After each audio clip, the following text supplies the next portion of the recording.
નમસ્કાર મિત્રો, કેન્દ્રીય કર્મચારીના પગારમાં સીધો 9,000 રૂપિયાનો વધારો થશે. 8મું પગાર પંચની જાહેરાત કરવામાં આવશે. આ વર્ષે કેન્દ્રીય કર્મચારીઓ માટે જબરદસ્ત ભેટ લઈને આવ્યું છે. તેમને જાન્યુઆરીથી 50% મોંઘવારી ભથ્થું ચૂકવવામાં. કેન્દ્રીય કર્મચારીઓના મોંઘવારી ભથ્થામાં વધારો થયો છે. એટલું જ નહીં, પરંતુ હવે તેમના પગારમાં સીધો વધારો થવા જઈ રહ્યો છે. મોંઘવારી ભથ્થું મંજૂર થતાં જ તેમના પગારમાં મોટો ઉછાળો આવશે. એક જ ઝાટકે કર્મચારીઓના પગારમાં 9,000 રૂપિયાનો વધારો થશે. કેન્દ્રીય કર્મચારીઓના મોંઘવારી ભથ્થામાં દર 6 મહિને વધારો કરવામાં આવે છે. હાલમાં કેન્દ્રીય કર્મચારીઓને 46% દરે મોંઘવારી ભથ્થું મળી રહ્યું છે. જાન્યુઆરીથી 2024થી મોંઘવારી ભથ્થું વધીને 50% થશે.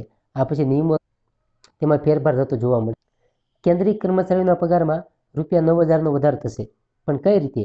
હાલમાં પે ગ્રેડ લેવલ 1 પર મૂળ પગાર 18,000 રૂપિયા છે, જે સૌથી ન્યૂનતમ કહી શકાય. જો આપણે તેની ગણતરી જોઈએ તો હાલમાં મોંઘવારી ભથ્થા પ્રમાણે ઉપલબ્ધ કુલ રકમ 7,560 રૂપિયા છે. પરંતુ જો આપણે 50% મોંઘવારી ભથ્થા પર સમાન ગણતરી જોઈએ તો આપણને ₹9,000 મળશે.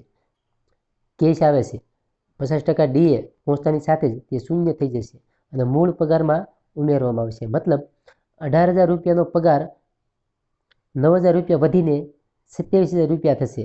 આ પછી મોંઘવારી ભથ્થું 27,000 રૂપિયા ગણવામાં. હાલમાં કેન્દ્ર સરકારના કર્મચારીઓનું મોંઘવારી ભથ્થું 42% છે.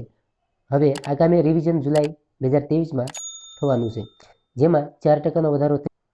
એટલે કે જુલાઈ પછી મોંઘવારી ભથ્થું 46%ના દરે વધશે. આ સ્થિતિમાં જાન્યુઆરી 2024 માટે મોંઘવારી ભથ્થાના સુધારા પર નજર રાખવી પડશે. જો તેમાં 4%નો વધારો થશે તો મોંઘવારી ભથ્થું 50% સુધી પહોંચી જશે. જો તેમાં 3%નો વધારો થશે તો તે 49% થશે.